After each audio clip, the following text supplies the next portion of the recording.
Ce que je tiens dans mes mains, là, juste là, c'est mon bilan psychologique qui m'a été rendu ce matin, le 3 mai 2019. C'est les résultats de mon test de QI. Aujourd'hui, dans cette vidéo, vous l'avez compris, je vais vous parler du fait d'être zèbre, du fait d'être potentiellement HP, donc haut potentiel, du fait d'être surdoué, même si on n'utilise plus ce mot-là. Tous ces mots-là désignent la même chose. C'est une thématique que j'ai déjà abordée dans le cadre d'une interview où j'ai interviewé Alice, qui nous a parlé de sa douance, et enfin de sa surdouance, de sa zébritude. Elle préférait le mot zèbre, donc je vais utiliser ce mot-là dans cette vidéo, du fait d'être zèbre, et elle nous a raconté son histoire avec beaucoup de générosité, et c'était un très chouette moment. Donc si vous avez raté ça et que vous voulez aller voir cette vidéo, je vous mettrai le lien, probablement pas dans la barre d'infos, parce que j'oublie tout le temps de mettre dans la barre d'infos, mais dans le i. Le but de cette vidéo, ça va être dans un premier temps de vous décrire un peu, dans la mesure de ce que je suis capable de vous décrire, parce qu'en réalité je ne suis pas psychologue, mais je vais vous décrire un petit peu ce qu'est la surdouance, le fait d'être haut potentiel, le fait d'être zèbre, en tout cas ce que j'en ai compris, sachant qu'il n'y a pas de consensus au niveau des psychologues, et tout le monde ne sont pas d'accord sur le fait que ça existe et que c'est un vrai truc. Voilà, je vais vous expliquer comment se passe le test, parce que j'imagine que vous êtes beaucoup à vous poser la question, voilà, quels sont les tests, comment on teste si on est HP ou pas, et voilà, où est-ce qu'on les passe et comment ça se passe en pratique. Et en fin de vidéo, enfin dans la deuxième partie de la vidéo, je vais vous expliquer moi, mon parcours, pourquoi j'ai passé ce test-là, comment ça s'est passé pour moi, comment je l'ai vécu, et qu'est-ce que j'en fais maintenant, aujourd'hui, au moment où je vous parle et que j'ai eu les résultats. Et ça me fait penser que j'ai oublié de vous dire un truc hyper important que je voulais vous dire dans cette vidéo, c'est que la billetterie de Woman Up est ouverte, et que si vous ne savez pas de quoi je parle, Woman Up, c'est une conférence gratuite que j'organise, enfin que je co-organise avec Antithésy, Marie de la chaîne Antithésy, et Claudia, qui n'a pas de chaîne mais qui est entrepreneuse aussi, et on organise donc une conférence qui est là pour aider les personnes qui sont dans le début de leur carrière ou dans leur vie professionnelle à trouver des réponses contre le sexisme, les oppressions dans le milieu professionnel, et trouver réellement des réponses de comment qu'on fait pour faire un boulot qui a du sens et trouver sa place dans le milieu pro. Grande question qu'on se met beaucoup à se poser, j'imagine que vous la posez aussi si vous regardez cette vidéo. Donc voilà, vous pouvez venir, c'est les 18 et 19 mai à Paris, c'est totalement gratuit, vous pouvez venir, vous avez juste besoin de réserver votre billet, parce que même si c'est gratuit, les places sont limitées, donc réservez votre place, soit pour une journée, soit pour les 2 journées. Je vous mettrai tous les liens dans la barre d'infos, et je vous laisse avec la suite de la vidéo. Donc, alors je vais pas laisser le suspense planer, parce que ça zéro intérêt sur quel est le résultat et l'issue de ce test. L'issue de ce test, c'est que je ne suis pas HP. D'accord, je ne suis pas haut potentiel, je ne suis pas zèbre, je ne suis pas surdoué. Je utiliserai les 3 mots de manière interchangeable durant cette vidéo, donc vous formalisez pas si vous aimez plus un terme que l'autre. Je ne suis pas surdouée, je reviendrai sur les résultats de mon test un peu après, là je ne vais pas m'étaler là-dessus maintenant. Si ça vous intéresse, allez plutôt plus loin dans la vidéo. Donc, qu'est-ce que c'est que la surdouance, le HP, le zèbre ? Alors, ce sont des personnes, dont je fais pas partie du coup, qui ont un quotient intellectuel plus élevé que la moyenne. Et le problème, c'est que l'intelligence, c'est quelque chose qui est un petit peu... c'est compliqué à quantifier, donc il y a plusieurs types d'intelligence, dont certaines sont testées d'ailleurs dans les tests de QI, mais pas toutes. Voilà, il y a plusieurs formes d'intelligence, donc c'est un peu complexe, mais en gros, ce seraient des personnes qui auraient donc un intellect, un fonctionnement neurologique différent, et qui se traduit par un QI plus élevé. Les personnes surdouées seraient des personnes qui ne seraient pas plus intelligentes, mais même si la manifestation de leur surdouance, ça serait un espèce de trop plein de tout, trop d'émotions, trop de réflexions, trop de tout le temps, mais elles ne sont pas plus intelligentes, elles auraient un fonctionnement de leur cerveau qui serait différent et qui serait en arborescence au lieu d'être séquentiel. Dans ce que j'ai pu lire en fait sur ce sujet-là, en fait on ne sait pas trop comment fonctionne le cerveau, pour être complètement honnête, et de ce que j'ai compris, il n'y a pas de consensus non plus scientifique là-dessus. Du coup ça rend le tout un peu compliqué. Alors je suis pas là pour vous dire les HP ça existe ou les HP ça existe pas, mais le fait que ça soit flou, ça donne aussi cet effet Barnum en fait, c'est-à-dire que quand vous lisez finalement les symptômes, tout le monde peut se reconnaître dedans. Les symptômes, ça va être ah bah je suis hyper empathique, je pleure facilement, ou ah j'ai le syndrome de l'imposteur, ou ah je suis pas sûre de moi, ou bah des fois quand je suis dans un restaurant et qu'il y a trop de bruit, ben ça me donne mal à la tête, ou j'arrive pas à me concentrer, ou il faut que je m'isole. Enfin, il y a plein de choses qui pourraient où beaucoup de monde pourrait se retrouver en fait. C'est le principe de l'effet Barnum, donc c'est vrai qu'il y a un vrai risque autour de ça, mais c'est quand même un mot qui a permis d'aider beaucoup de personnes, donc voilà. Évidemment tout ce que je dis là, ça engage que moi, loin de moi l'idée de vous faire une leçon sur ce qu'est le HP, c'est pas du tout mon objectif dans cette vidéo, j'essaie de vous faire partager ce que moi j'ai compris de tout ça, et c'est vraiment juste la seule et l'unique prétention de cette vidéo. Voilà, je suis pas la meilleure personne pour en parler, mais je sais très bien que si je balance une vidéo avec les résultats de mon test de QI sans aucun contexte, ça sera pas très intéressant et ça sera pas très utile aux personnes qui regardent. Donc j'essaie quand même de faire de mon mieux pour vous placer le contexte et ma compréhension de cette chose-là. Évidemment, le meilleur moyen de vous renseigner sur le sujet, c'est pas de regarder une vidéo d'une nana sur YouTube, c'est d'aller lire des livres de gens qui sont concernés par le sujet, qui le vivent, ou alors de personnes qui l'ont étudié ou qui ont eu beaucoup de patients à ce sujet-là. Voilà, évidemment. Enfin, je pense que ça va de soi, mais je vous le dis quand même. Donc la façon dont on mesure ça, du coup, bah, c'est par un test de QI comme celui-ci. Donc pour les adultes, alors pour les enfants, j'ai oublié le nom. Visiblement, il serait comment dire, plus fiable parce qu'il est fait du coup chez un individu qui ne s'est pas encore emprunté, enfin qui n'a pas encore emprunté tous les codes sociaux et tout l'apprentissage, etc. Et du coup qui a encore vraiment juste son fonctionnement brut. Sur l'adulte, il est un peu moins fiable de ce que j'ai compris, de ce que j'ai lu encore une fois, de ce qu'on m'a expliqué. Mais ça s'appelle le test WAIS, W-A-I-S. Aujourd'hui on en est la quatrième version du test, donc voilà, au moment où je filme ces vidéos, c'est le test WAIS 4 que moi j'ai passé en tout cas. Et pour le passer, bah, il faut tout simplement aller voir un psychologue qui est habilité à le faire passer, qui est spécialisé dans ce domaine-là. Je vais pas vous dire à quel endroit exactement j'ai fait le mien, c'est pas très important, très honnêtement, dans la mesure où je l'ai fait à Lyon. Et que j'ai pas trouvé que le cabinet, enfin je sais pas comment dire, je n'ai pas d'avis sur l'endroit où je l'ai fait, donc je pourrais pas vous dire je vous recommande d'aller là-bas, et j'ai pas envie de faire ça dans cette vidéo. Je préfère que vous fassiez vos recherches et que vous basiez votre choix de l'endroit où vous allez le faire sur votre propre intuition et sur votre propre perception et vos propres recherches, que sur le fait que Esther a fait de façon random son test à tel endroit, parce que je trouverais ça un peu... Enfin voilà, j'ai pas envie d'avoir cette responsabilité-là, en gros. Ah oui, je vous ai pas dit au niveau du prix, ça coûte... Enfin moi j'ai payé 230 € pour ce test. Voilà, je crois que si on a une mutuelle, on doit pouvoir se faire rembourser. Je n'ai pas de mutuelle parce que les papiers, ça me gonfle. Et je préfère, oui, je préfère dépenser 230 € que remplir un tableau Excel. Oui, on en est là. Voilà, bienvenue dans ma vie. Donc voilà, le test, c'est le test WAIS 4. Il se passe en 3 temps. Première chose que vous avez, c'est que... Première chose que vous faites, c'est... Vous avez un entretien avec le psychologue ou la psychologue. Dans mon cas, c'était une femme. Vous avez cet entretien. Le but de cet entretien, c'est que vous expliquiez pourquoi vous êtes là, qu'est-ce qui vous amène à faire ce test, pourquoi vous avez cette question-là en suspens. Et la personne en face, le psychologue en face, doit un peu justement commencer à faire un peu pas son diagnostic, mais en tout cas va tenir compte de cet entretien pour voir si effectivement dans votre histoire, dans votre parcours, il y a des choses qui donnent des indices sur le fait d'être surdoué ou pas. Si vous avez une deuxième phase qui est le test en lui-même, donc ce qui va se passer, c'est que vous allez faire un test qui va comporter 4 phases. Il y a une phase, je vous lis ici, mais il y a une phase qui va mesurer votre indice de compréhension verbale.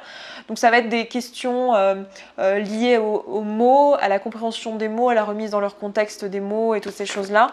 Donc la première chose, c'est ça. La deuxième partie du test, ça mesure l'indice de raisonnement perceptif. Donc alors, je me souviens plus ce que c'était, la perception, je crois, ah oui, c'était le truc avec les cubes. Donc en fait, la façon dont ça se déroule, c'est que vous êtes vraiment avec le psychologue ou la psychologue en face de vous, qui vous pose les questions et qui note vos réponses en fait. Et donc la deuxième partie, c'est voilà, des cubes, des Lego. Voilà, on vous fait faire des trucs dans l'espace, très bien. Et ça mesure votre indice de raisonnement perceptif. Ensuite, il y a l'indice de mémoire de travail. Donc là, on va vous donner des listes de chiffres, de trucs à retenir. Et voilà, ou des trucs plus visuels aussi, des trucs à retenir quoi. Et enfin, vous avez la vitesse de traitement. Et là, ça va être, donc c'est la 4e partie, ça va être plutôt des calculs, des trucs comme ça, ou des choses à faire rapidement, ou des calculs, ou des trucs visuels. Voilà, je suis désolée si je l'exprime mal, je vais pas réussir à faire mieux. C'est avec ça que vous allez devoir repartir. Donc voilà, les 4 phases du test si vous voulez. Honnêtement, si vous avez déjà fait des tests de QI sur internet juste pour vous marrer comme ça pour voir, ça ressemble beaucoup en fait. Mis à part les cubes, vous les avez en physique donc c'est pas pareil. Mais toutes les autres questions, honnêtement, tous les tests, genre remettre les cartes, les dominos, si vous avez déjà joué à ça, là, les suites logiques de nombres, les trucs à la rapidité ou les calculs à faire et tout, ça ressemble vraiment beaucoup. Je sais qu'il y a beaucoup de gens sur internet qui disent non, c'est pas du tout pareil, le test de QI en ligne et le test Waze. En fait, la différence principale entre les deux, c'est surtout que le test Waze, il est normalisé sur l'ensemble de la population. Donc du coup, vous pouvez placer vos résultats par rapport aux autres membres de la population et donc avoir une idée de où vous vous situez et donc de savoir si oui ou non vous êtes dans la moyenne haute, dans la moyenne basse, dans la moyenne moyenne. Voilà, et alors que les tests de QI en ligne, vous n'avez pas ça, c'est pas normalisé. Par exemple, moi avec un test de QI en ligne, je fais entre 115 et 140 en fonction de combien j'ai dormi. Voilà, en fait j'en avais pas fait depuis très jeune, j'en avais fait au lycée je crois, et je m'étais amusée à faire ça, j'avais vu que j'avais 115 de QI, je me suis dit bon je suis normale. Et puis là, en préparant justement, après avoir pris le rendez-vous, sachant que j'allais faire ce truc-là, je suis allée faire un test en ligne pour avoir une idée de combien j'étais et je suis sortie à 140. Donc voilà, ça, en gros, la valeur n'est pas fiable, mais par contre, la nature du test, c'est vraiment plus ou moins la même. Donc voilà, vous n'allez pas avoir de choc psychologique, vous dire « Oh là là, on m'a jamais posé des questions comme ça ».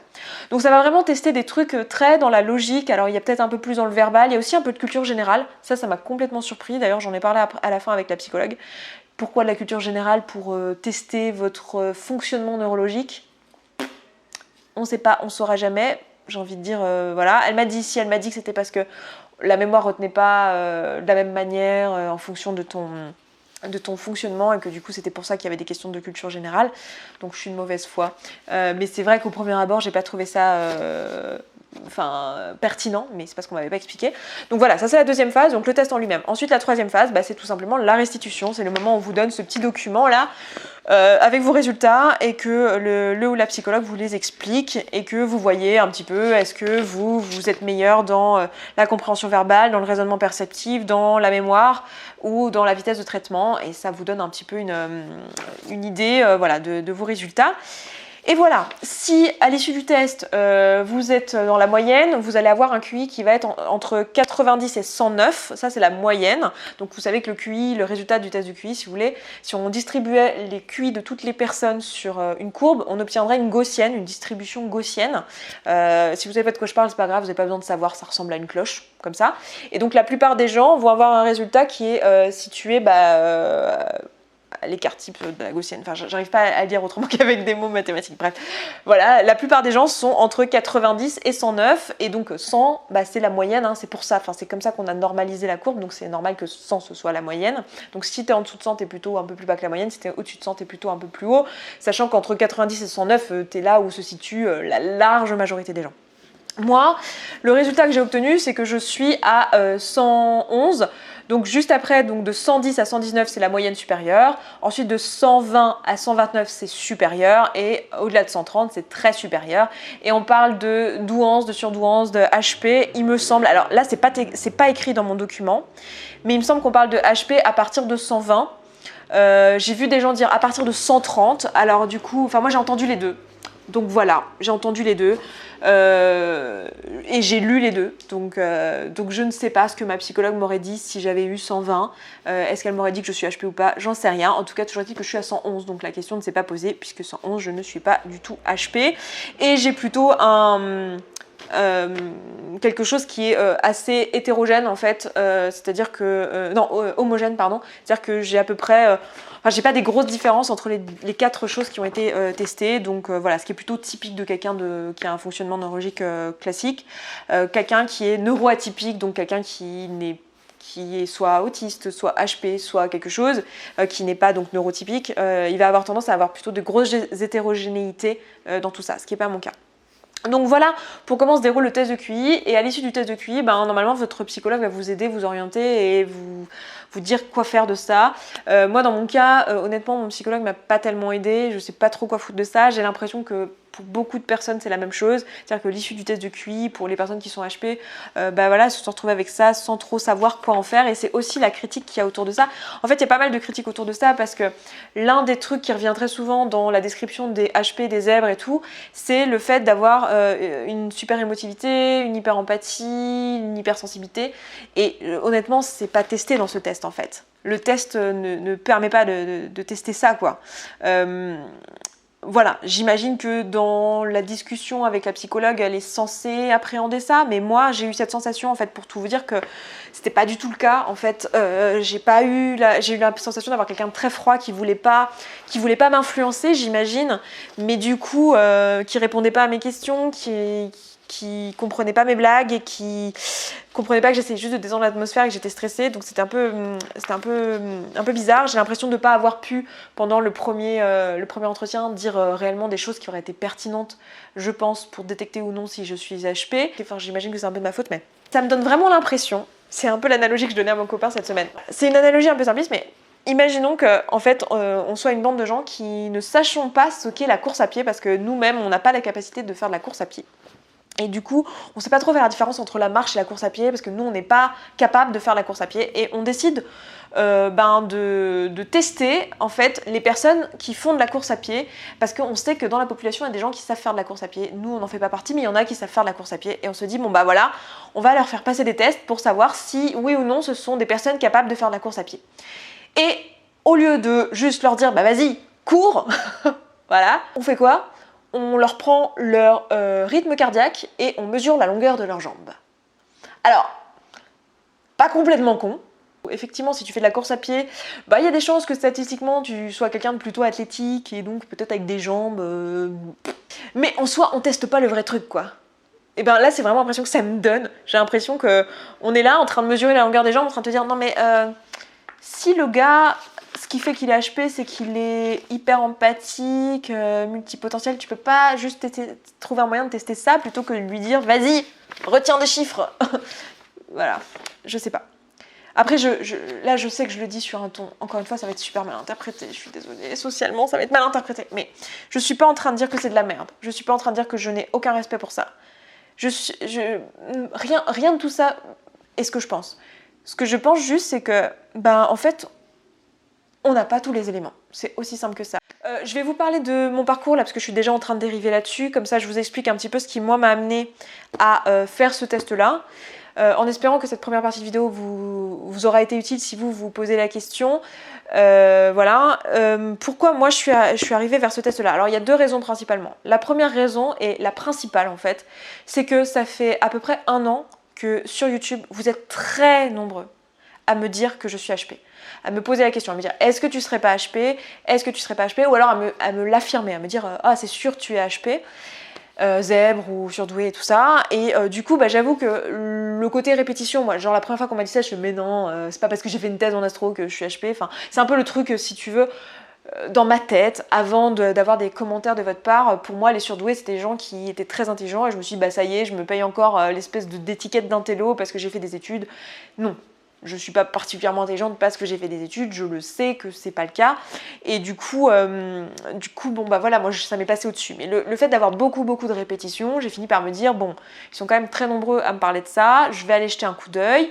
J'ai lu les choses, je suis restée très sceptique parce que je me suis dit bon, il y a quand même, c'est très facile d'avoir un effet Barnum là-dessus, surtout qu'en plus il y a un intérêt, enfin c'est le principe de l'effet Barnum, c'est qu'il y a un intérêt à ce que le résultat soit positif, donc il y a une sorte d'envie de l'être, hein, quand tu vois le truc tu te dis ah là là je serais quelqu'un de bien, de super intelligent, hyper empathique, qui a un grand sens de la justice et toutes ces choses-là qui reviennent très souvent dans la description de l'AHP.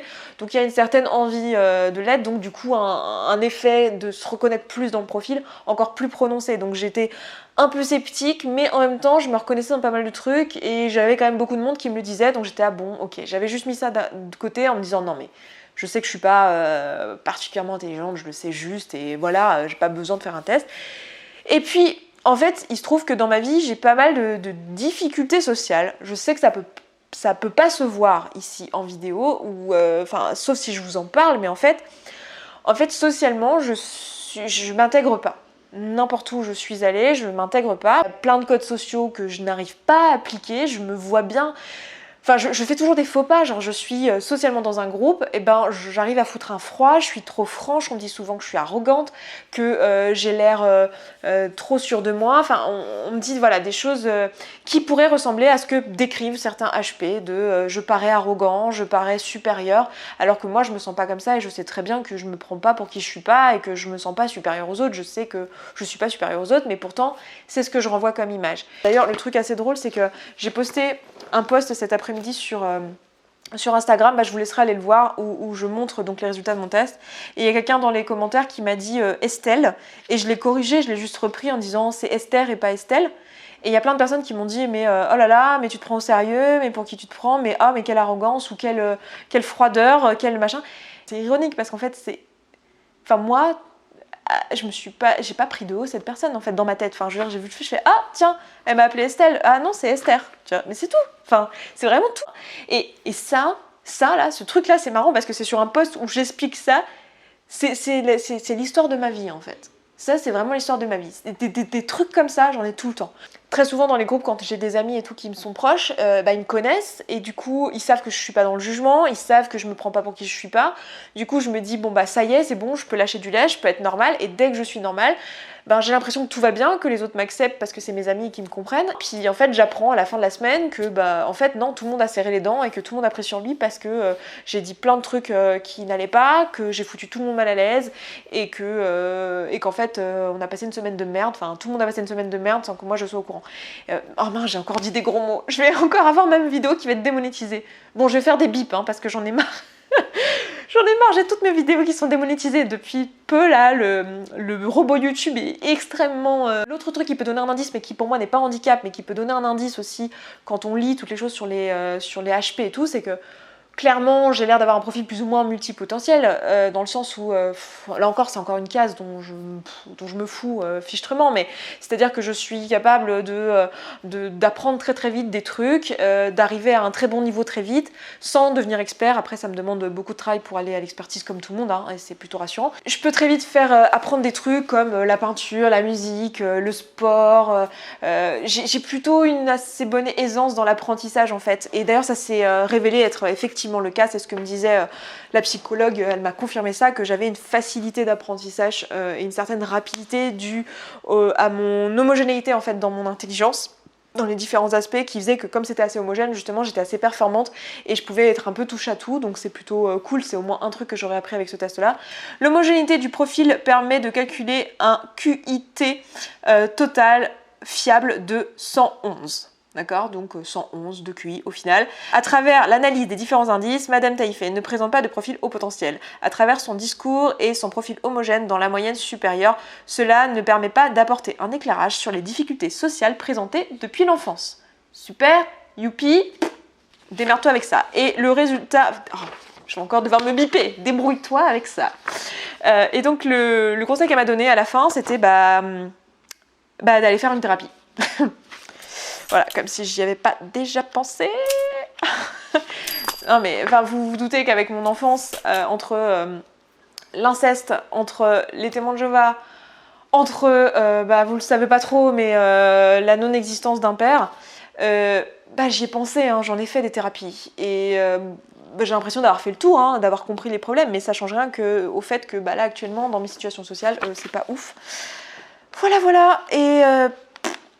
ce qu'on teste ici, je vois pas trop le rapport avec la description que j'ai eue du zèbre et du HP en fait. L'intelligence émotionnelle, on repassera. Même tout le reste, finalement, c'est des trucs qui sont censés... En fait, moi, là où je suis dubitative, très honnêtement, même si je trouve ça très bien de faire ce test, ça m'a appris des trucs, très bien, ok.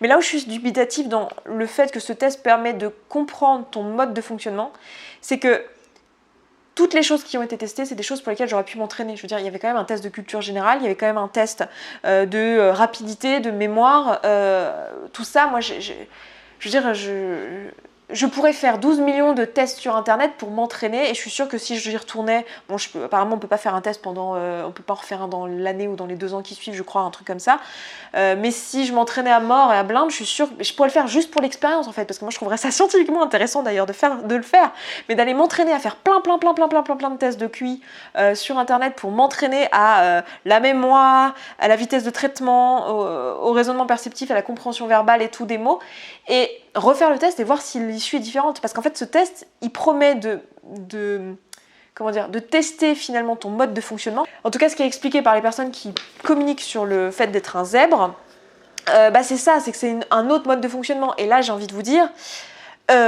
si c'était juste un autre mode de fonctionnement de mon cerveau, je ne devrais pas pouvoir influer sur les résultats par l'entraînement.